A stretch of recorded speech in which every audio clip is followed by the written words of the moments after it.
forward to the cloud. So thank you for coming. And again, thank you to RIMCO for being willing to co-host this session. I think this is a really cool topic. This is one of the buzz sessions that RAS does every year. We do maybe one a month in the spring. And I'll tell you about what's coming up later, but this is the first one for 2021. And we just thought that this was a really timely and interesting topic that lots of libraries are probably doing things around right now. So I'll put this in the chat, but this is a link to a group brainstorming document, and I will sort of take notes as we talk. But if you want to add to it, it is enabled so that anyone with the link can edit. So I'll drop it into the chat, like I said, and sorry, I need to get my tech life together a little bit. So if we want to jump into conversation, as soon as I get that shared, the first sort of set of questions, and thank you to Brittany who came up with the great majority of these questions. I'll leave this up for like a minute and then maybe stop share so we can see each other. But I don't know if any of these things sort of planning and budgeting wise is a great place to start for Black History Month programming and thinking about what people are doing out there. So anybody who wants to share is definitely welcome to jump in here. But these are some of the questions we had. So who's responsible for planning the programming? When do you normally start? Like, what does your timeline look like? Things like budget, speakers. If you bring in speakers, are you able, or do you offer honorariums? Things like that. We're interested in hearing about any of that kind of stuff. I'll jump in, and when I saw the question, I had to think in generally first, and then very specific to my department. So different departments do programs for Black History Month here at High Point Public Library. It's not necessarily a collective overall programming, but each individual department may have something going on for Black History Month. Specifically to my department, the programming is handled between myself and one of my employees. And because we focus specifically on genealogy and local history, most of our programs often deal with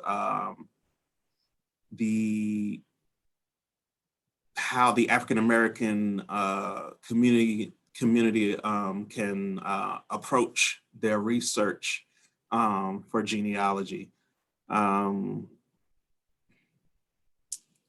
As far as budget, because we are a public library, oftentimes to offset having to budget for any money, if myself or my employee is doing the programming or presenting the program, there is no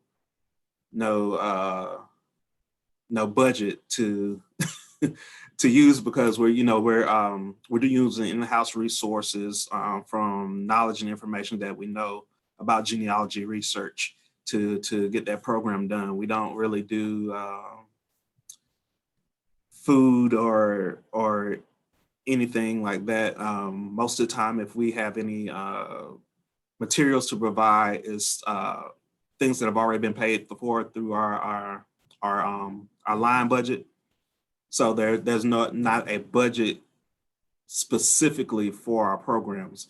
Every once in a while, we will get an outside speaker.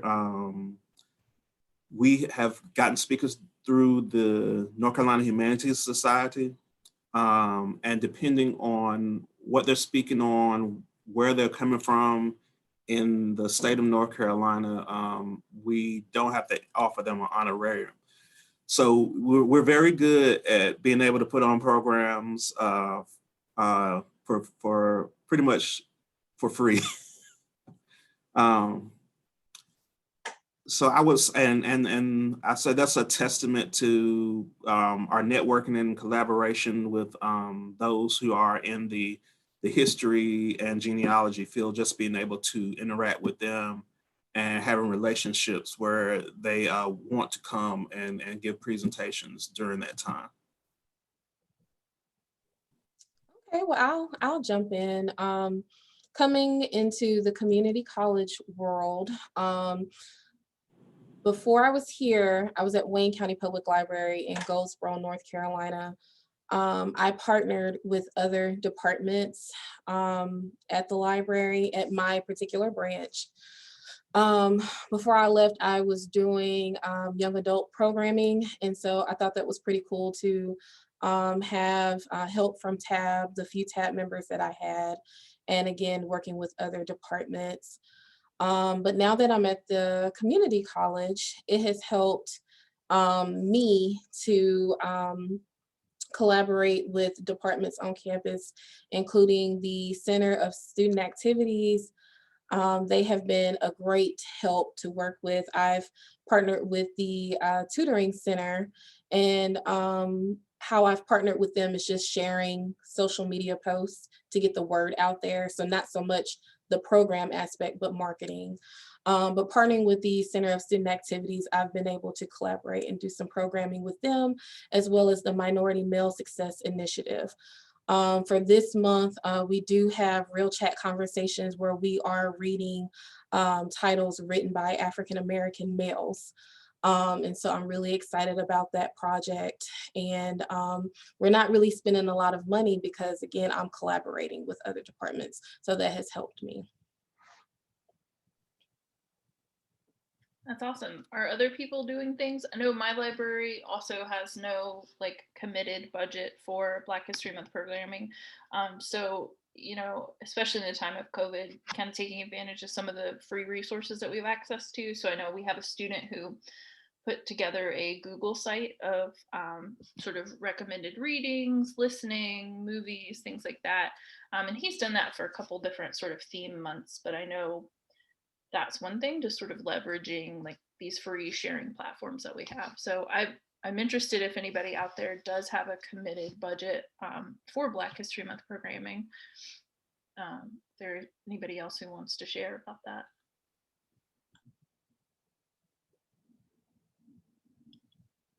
Don't be shy. Or if you don't have a committed kind of budget, do you want to talk about like your timeline for planning, things like that? I don't know if people, you know, have, I don't know. I'm just really interested in what people are kind of, what's your process? I don't mind sharing a little bit. I'm Susanna Goldman. I'm the director of the Alamance County Public Library System. I'm also the chair of RAS. And so you'll see a few of the other staff, my staff are on the call today. I will say that our library system has a programming budget. Now we have an annual programming budget for the entire year. It's not separated out by category beyond this is for adults and this is for kids. And the staff are able to use that programming money for whatever programs they run throughout the year. And I'll be honest and put a shout out here to say the reason we have a programming budget is 100% because of our friends of the Alamance County Public Library 501c3 group. They do fundraising twice a year and provide us around $50,000 in programming money to spend for various services as well as programs. So it comes from not our county, it comes from our friends group. But it's because of them that we do have the capability to hire presenters when we need to, and we, you know, to do many of the things that we do. The staff don't always use that because they're sort of kind of awesome when it comes to planning programming and using what we have, but they do have the option when they need to. Well, kudos to them. I'm saying thank you. I'm saying thank you for the work that they have done to support Alamance County and the users of the library and the programs that you guys have been able to offer. Yeah, absolutely. I think I tend to, anytime I want to do a program, I sort of operate off the assumption that I won't have a budget. Like I'm like, okay, we're just gonna have to do it for free, and kind of assume that that's the way it's going to be. So it's great when you have a dedicated sort of pot of resources that you can pull from. I think I've always spent less on programming because I come from libraries with low budget, you know, low budget or monies that are allocated for programming. That's what I'm looking to say. And so you have to get creative. I'm a real firm believer in not, recreating the wheel. And also, again, just that collaboration piece, because what you can't provide, another department may have money to be able to provide what you're looking for. I may not be able to provide food. Well, no one should be providing food at this time, I will say that. But if we were, COVID didn't exist at this moment, I wouldn't be hurt if I couldn't provide a large amount of money for food. If I can collaborate with 2 other departments, I'm pretty sure someone else can kind of come in and back me. Another benefit about being on this campus is that I can request funds from the Center of Student Activities. So whatever I don't have, that department has been really, really good about sharing funds to help fund these programs that we are hoping to do. And Christina in the chat says, we have a wonderful Friends of the Library with the Macon County Public Library. They run a used bookstore, and the funds they raise provide the programming budget. That's awesome. They're used Awesome. Bookstores. That's great. I just wanted to jump in and just give a little bit of advice. If you have any local organizations that are willing to come speak, we often partner with the African American Genealogical Society, Historical and Genealogical Society for Guilford County, and they actually on their website have a list of speakers and their topics that they can come give programs on. So always check your local organizations to partner with to see if they have speakers who are willing to come out, because a lot of times they're looking for venues to give their programs and to give their talks as well. Absolutely. That's a great idea. I always think about, I've had some state library speakers come and talk to people at our library and do some training. So I think that's always a nice resource for places to look for. Anything else about budget programming before we move on? I think the meat of this conversation will probably be the next set of questions, which is just what sort of programs are you doing? And there's a couple questions that we have to kind of direct that. But if anybody wants to say anything else about budgeting and planning, we have a moment. Okay. Well, I would say just start as early as possible. Yeah. Yeah. Sometimes the year gets away from you, and COVID has really thrown a monkey wrench in how we plan. Because we usually create, for my department, we usually create a brochure that maps out the programs for both the fall and the spring. And because they got nixed and we weren't sure exactly whether we were going to be in person or not, it kind of threw our planning off. But typically in a normal year, we'd already be pulling together subjects and looking at the months that we want to dedicate these programs to. So I would just say if you can start planning as early as possible. Sometimes if I meet someone who's a potential collaborator and I can't get them in as soon as possible, I try to get them on the next year's programming. So yeah, just as early as you can get it done. Yeah, absolutely. And I know that this is more of an adult services centered conversation, but I often wonder with programming at public libraries or places where people might be bringing their children with them to an adult centered program, how do you factor that sort of into your planning? What if kids show up for your program? How are you gonna accommodate or not with that? So and that kind of is a good lead into our next segment. So I will put in kind of just some general questions about brainstorming ideas for programs. How do you brainstorm? How do you come up with ideas and plans? And also, how do you market them? I think these are probably the big questions of interest. So if anybody wants to share out, please feel free. Well, I mean, I'll jump in.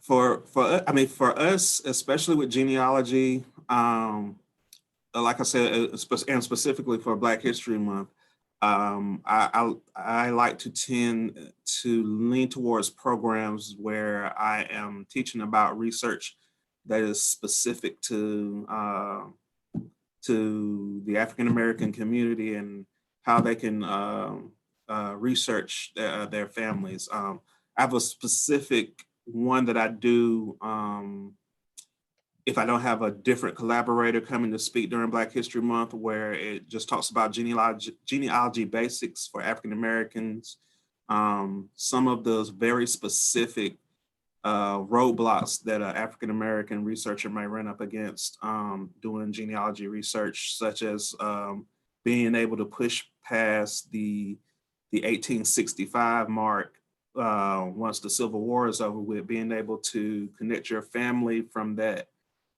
1870 census to where they may be on the slave census of 1860 and 1850, because slaves were listed on a different census in 1850 and 1860 than the regular census. Just it's something that spotlights those specific issues. So I tend to do that one during Black History Month when I don't have a alternate speaker coming. But like I said, we've collaborated with the AUGS, the African American Genealogical Society, Historical and Genealogical Society, and they have a plethora of programs that they have done for us. But yeah, like our process starts in the spring, just thinking about what we're going to do each month. So it's just kind of a mixture of brainstorming and talking to collaborators and seeing what information they may be providing specifically for Black History Month. I think that's so interesting in terms of that sort of genealogical research and like barriers that a lot of people might just give up and say, well, I'm going to assume that I won't be able to find anything. So teaching people how to kind of overcome those things is really important. We've got some good comments in the chat, people talking about working with local arts councils, North Carolina Humanities Speakers, historical societies. Yeah, just thinking about who's already in your community. Who do you know that can kind of help to facilitate some of this? Yeah, other ideas for programs? I wonder about passive programming. I know, like, I'm a part of a group on Facebook where they talk about how important passive programming has become in public libraries with COVID. I'm wondering if people are doing anything like that, like take-home things or book displays. Mhm. Was somebody else getting ready to speak? I thought somebody came off mute. Oh, no, I was just agreeing with Rachel. Okay. Well, actually, I was actually before this call. I was on a Zoom call earlier today with Richard Cox at UNCG. I sit on his board for the Digital Library on American Slavery, and that project was born out of actually me and him meeting at the High Point Museum and talking about the database of information that he has, and it's actually grown over the years.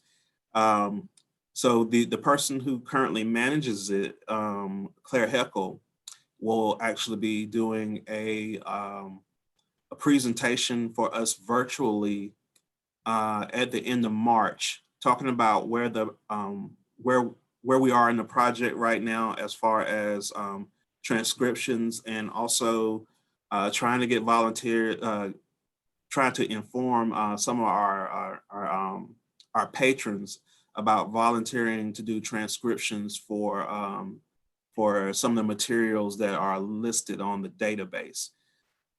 So that is one upcoming program that we have. That's such a cool project. I've heard Claire and Richard are both my colleagues, and just some really amazing stuff going on there. Camilla, were you going to say something? I think you're on mute. Sorry.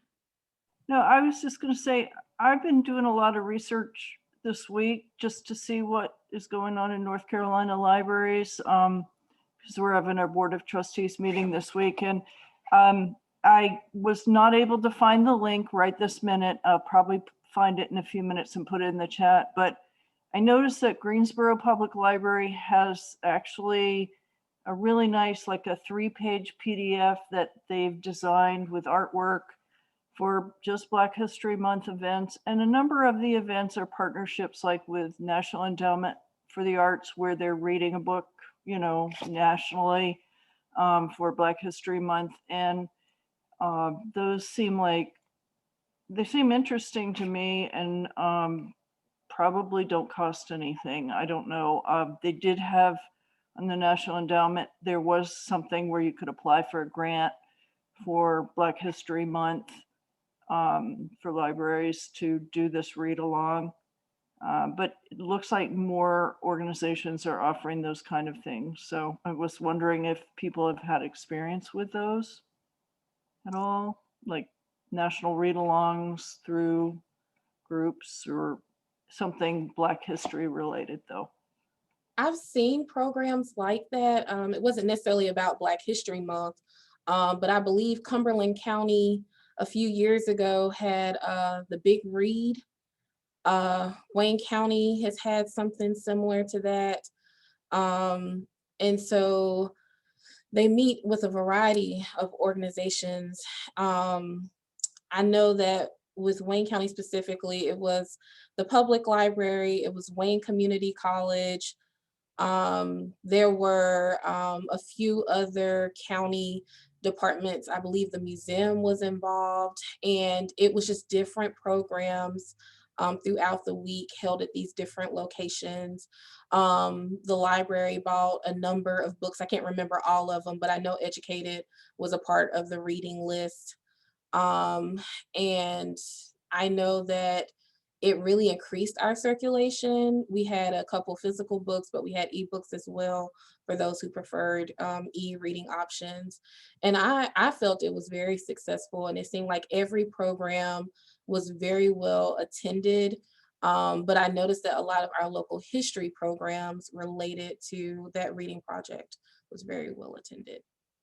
But Marty is awesome in Goldsboro. I always say that about him. Yeah, those things are all fantastic ideas. I think the nationwide reads or like the citywide, countywide reads are such a cool idea, especially if you can provide like ebook access. I know when I do some marketing for NCLA, and I know whenever if we do a post where we mention a book, we try to find it on like the North Carolina Digital Library or recommend somewhere where people can access it. So I think that's really, especially during COVID, the more e-access, the better, I think. So someone mentioned in the chat, like take and make programs and like craft kits, things like that. Is that something that people have experience with or want to talk about? Again, I'm in an academic library, so we don't always do stuff like that. I think that's so cool when people set those up. I believe that's more popular in public libraries. Mm-hmm. Yeah. Does anybody want to talk about that? There's also, yeah, Deanna, please go for it. Yeah, I don't have hands-on experience with them because I'm not the one putting them together, but we made a concerted effort to focus on craft kits for kids, focusing on Black History Month. Next month, one of the themes is Women's History Month.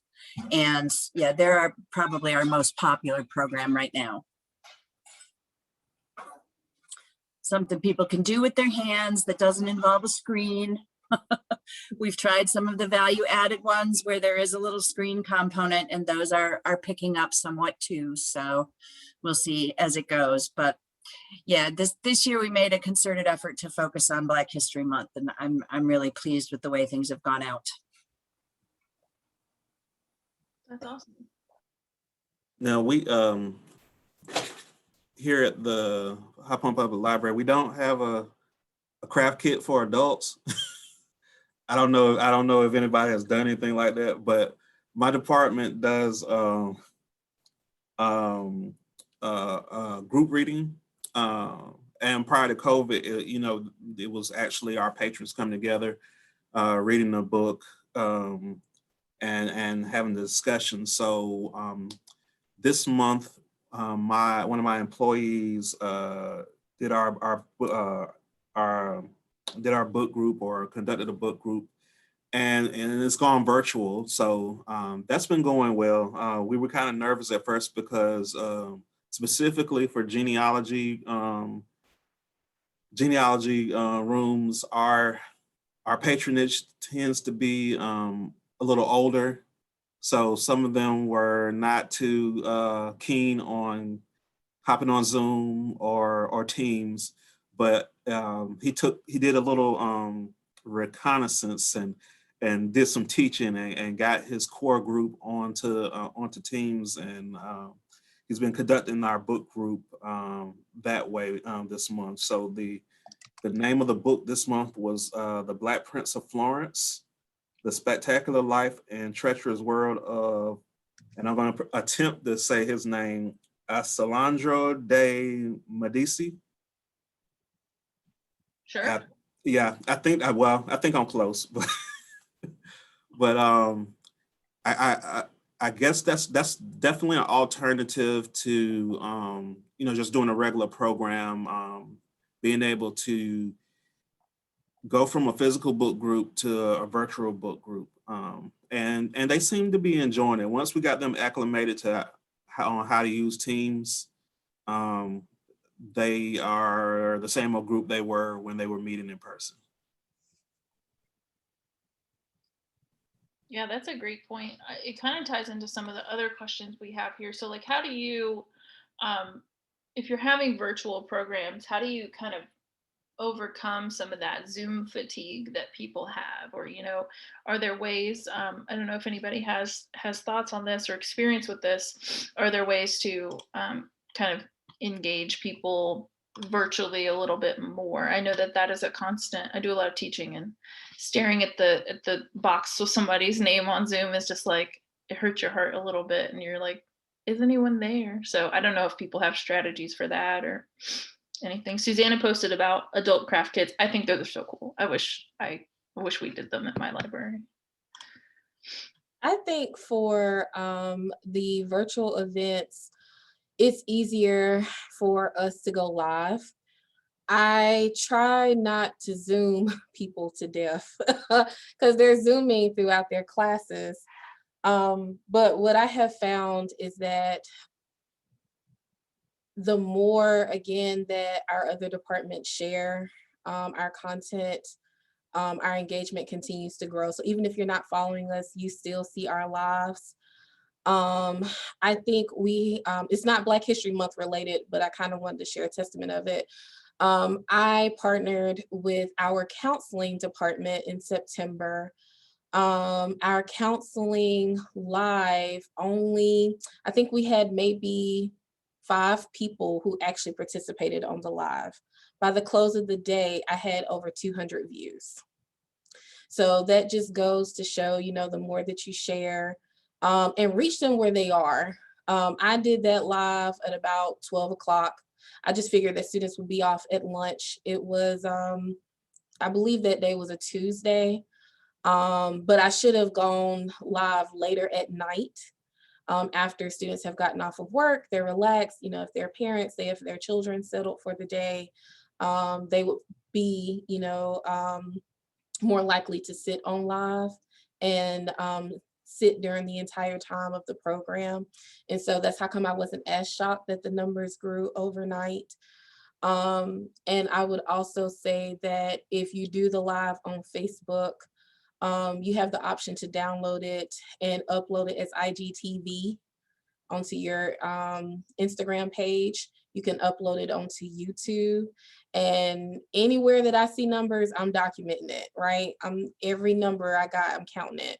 And I also will add the link onto Twitter, because I don't think that you can add a 40-minute long video onto Twitter. I think that you just have to add the link from YouTube or shorten it to do like a preview of some sort. Yeah, I think that giving people something where they can watch later, sort of on their own time, or, you know, people who are maybe a little bit more shy and don't want to necessarily talk or participate in real time, they can still engage with it after.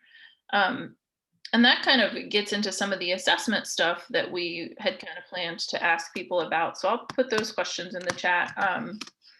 Like measuring impact, measuring quality, not necessarily just during the time of COVID, but, you know, past, how have you kind of measured success? Is it head counts? Is it feedback you're collecting from people? And then also one question Brittany came up with that I thought was really cool is, how do you gauge a need for change in your programming? Like, how can you tell when it's time to sort of change it up? All great questions.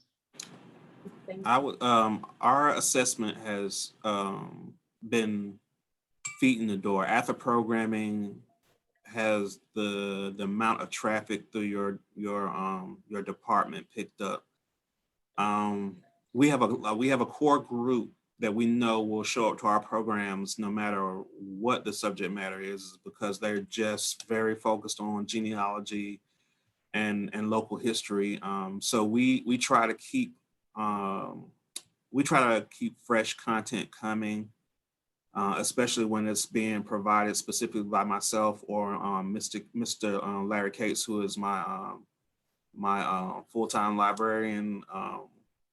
He does a wonderful job of coming up with different topics to present to our patrons. So yeah, feet in the door is probably our biggest assessment tool. How has it increased after we've done the programming? And you know, we really try to keep the content fresh. So I don't know if we have really measured it by numbers falling off, because our numbers stay pretty steady in our department when it comes to people visiting us after programming or contacting us about information that we've given in our programs. Other thoughts on assessment? I know a couple of people were kind of mentioning things in the chat. Feel free to, if you're comfortable unmuting, we're happy to. I think this is a tough piece. I think measuring impact is difficult. Mm-hmm. I think for me, before I was using the paper surveys. After a while, it's a lot of paper that I'm throwing into recycling. It's just easier to do the web version. And so now that I'm here at the community college, I have access to LibWizard. And so I use those for my surveys. I give faculty the opportunity to pass these surveys along to students. If it's a program where there's no collaboration, it's just myself, I will extend the link out to participants that, and I encourage them, you can complete the survey from your phone. That always seems to work. As far as engagement goes, I used to base it heavily on numbers, how many people were attending my programs. And it was discouraging because when you get to a new place and students do not know you, most of them won't come because they're still just trying to get to know you. And so what I found is that I just have to give students a chance to get to know me, understand what I'm trying to do for the library as far as outreach goes, but also giving them programs that they're interested in me hosting. And so I always ask, what would you like for the library to do for you? What would you like to see the library host as far as programs go? And I've gotten really good feedback. The only thing is that COVID is here and it's only but so much I can do virtually. And so that's where my collaboration came from with the Center of Student Activities. And so I actually have a program coming up in April, the Ugly Poetry Month contest. And so doesn't matter what your poetry writing skills are, where you stand. Just come in and be creative, be respectful because it's a respectful place, but come in and share your work. And so I'm trying to do creative, fun things that I can do virtually. This program will be done through WebEx. And so I'm going to give them the opportunity to have their cameras off, because I do not believe that your cameras have to be on. I don't know what your situations look like when you're not on campus. And so I don't want to put someone in an awkward space where I'm asking you to turn on your camera. And so, but I have found that that helps with participation, because some people just really don't want to turn their cameras on. As far as troubleshooting goes, with these type of programs, I always make sure I open up the programs with troubleshooting options. And then if for whatever reason it still doesn't work, just try a different browser, or it'll be recorded. Yeah, I think those are all important considerations. I've been talking a lot with colleagues about giving people the space and the freedom to leave their cameras off, and not making the assumption that because someone's camera's not on that they're not listening. I think that's very important. Someone in the chat was asking if anyone uses Project Outcome for public or academic libraries. I do not have any experience with that. I don't know if anybody else here does, but you can drop things in the chat if you do. Kind of steering things back toward Black History Month sort of specific programming. I'm going to drop in some questions into the chat. If your community has a low number of people of color, how well attended are your programs for Black History Month? And then also, have you faced any sort of pushback or backlash from your community? So I think that's an important question. We are at UNCG, we're a minority serving institution. So it's good to have that level of familiarity. We have a lot of easily accessible data about our community and what the demographics look like. But I'm wondering for folks who are in places where that data is maybe not as easily available, how do you measure that? What do you notice about that? I would say from where I'm coming from, the U.S. Census was kind of what I looked to learn more about the community before I got there, because I had never even heard of Goldsboro before I got there. And I also think, again, just getting out into your community, kind of expanding your partners, that has seemed to help. I had the opportunity to work with the Parks and Rec department. I worked with a few schools. And then also kind of changing the demographic a little bit. I did a little bit of work with, I wouldn't say non-traditional partners, but I just made it a priority to work with as many county departments as I could.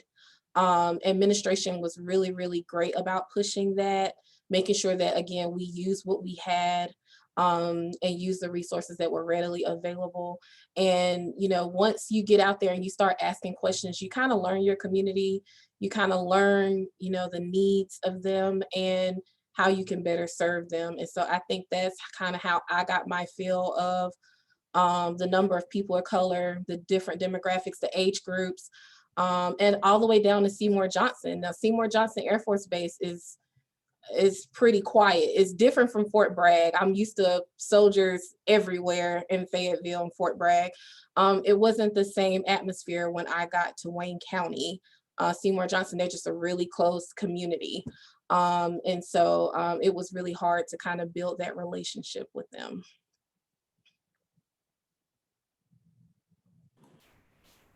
Well, specifically for my department here at the library, luckily our core patronage for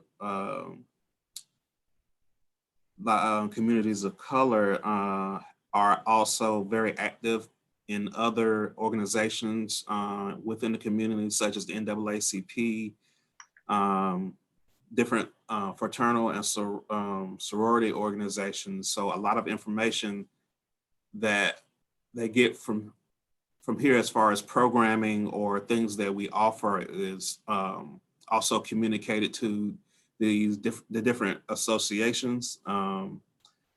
We we would like to increase our number of African Americans and Latin community coming to our programs and using our resources, but that's also a work in progress, and something that we have to consistently work on. So it's not bad, but it could be better. I guess, to put it simply. We still have to grow those numbers, and within growing those numbers in lies the work that we have to continue to do. Mhm. Yeah, absolutely. And somebody in the chat is mentioning some pushback that they have had about a Black Lives Matter display. And because of COVID, I think I haven't been working in my library as much, and so I haven't seen. Also working in an academic library, like, how are people experiencing this? Have you had any pushback on your programming or displays, things like that? Like Christina says, most people are receptive, but how do we? That's a larger issue in libraries. How do we deal with people who are not tolerant, and how do we deal with people who are, willing to be aggressive and non-tolerant? We haven't experienced any pushback here, and our subjects get vetted by the city of High Point before it makes it to our final brochure. The title of the program and the poster, all the everything that we're producing to advertise the program has been vetted by the city, and I feel like that we've done some topics that may have kind of raised some eyebrows. So we particularly, once it gets past HR, we're not really worried about pushback from anybody else, but we actually haven't experienced any pushback on subjects dealing with, because we've done things on slavery and slave owners. We try to get down to the nitty gritty of what can be found in genealogy. So I feel like genealogy is a touchy subject anyway. So, but surprisingly enough, we haven't had any pushback from any programs that we put out there. I have not necessarily experienced pushback, but I will say that if there is a program that I feel is going to potentially ruffle some feathers, I speak with administration. Go to your supervisor. Everyone should feel comfortable going to their supervisor to share their thoughts and feelings about different ideas. And so I've always been comfortable doing so. My supervisors have always been supportive of my ideas. I don't think that there's any program that I've ever had to go back to the drawing board. I always try to have a plan A, B, C, and D, because you just never know. But I've also never had anyone approach me to say, a patron-wise approach me to say that there was anything wrong with my programs or they didn't like my program ideas. I will say that when you get into rural places, it tends to get a bit hurtful, and I try to be mindful of that. And I try not to put myself in situations where that could potentially fall back on me and it hurts me because I have feelings too. And I'm very sensitive about my work. So I hate that happened to you, Christina. And I just don't know what I would have done. I think the first thing I would have done really is to go to speak to my supervisor and get some things and, document it. And if the issue is that there aren't enough books written by authors of color, or there's not a diverse subject matter written by authors of color, I would go back and do some sort of collection analysis to see what we need to work on, see how our collection can be better revamped. I think one of the things to do about or work on with your collections is to just kind of go in each book. I'm pulling every book off my shelf. I'm checking the quality of that work. I am looking to see if it's still relevant for today. I'm looking to see how many times it's been circulated, not just at my branch, but the entire consortium, to see how well it's been used. And if there are other items that the author has written that I can purchase to kind of broaden my collection. And I believe it was a lot of praying in that moment before you responded. One thing, when I have negative interactions with patrons, like public patrons, I always try to just take some time after it happens to just like take care of myself and make sure that I'm in a good space before I try to dive back into more public interactions. Not everybody can do that, but like just trying to leave work at work, and trying to just say, this negative thing happened. I'm not gonna I need to take care of me first. So I think that's also really important. There's a lot of self-care and COVID talk going on right now, but I think some of that's definitely transferable.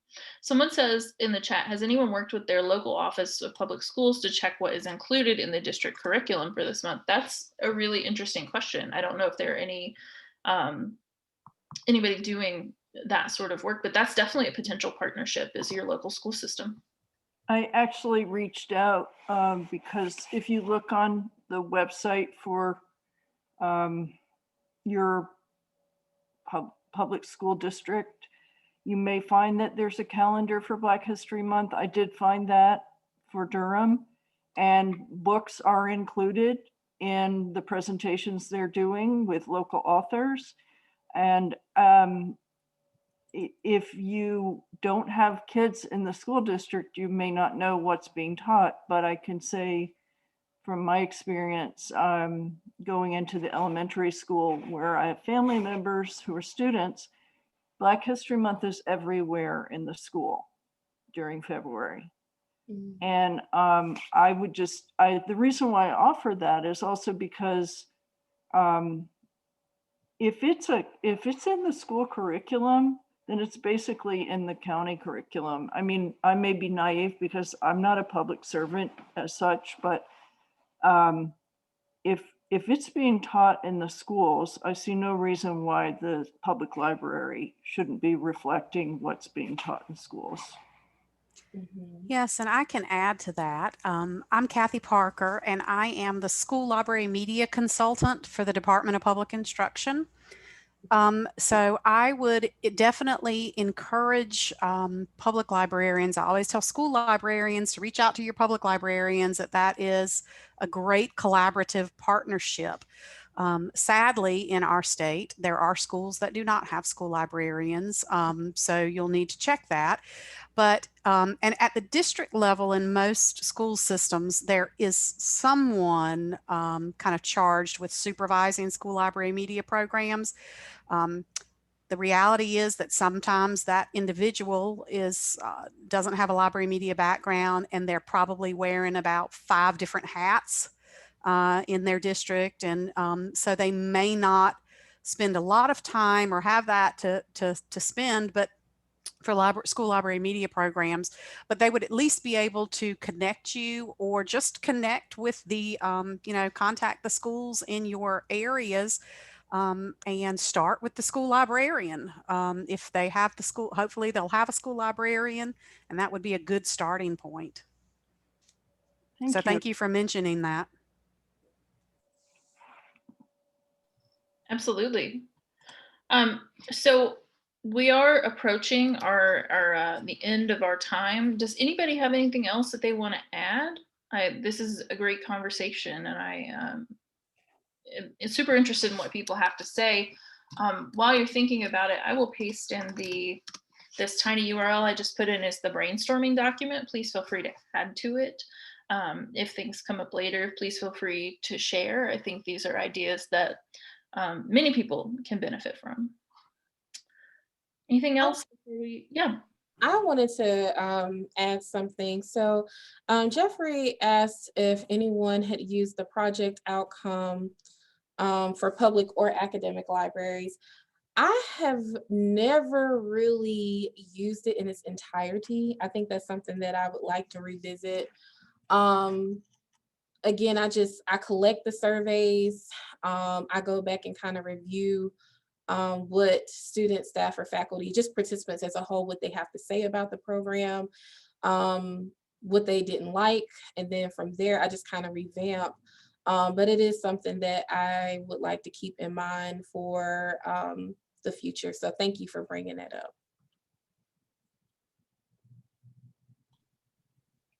Absolutely. Okay, well, I'm going to stop the recording and then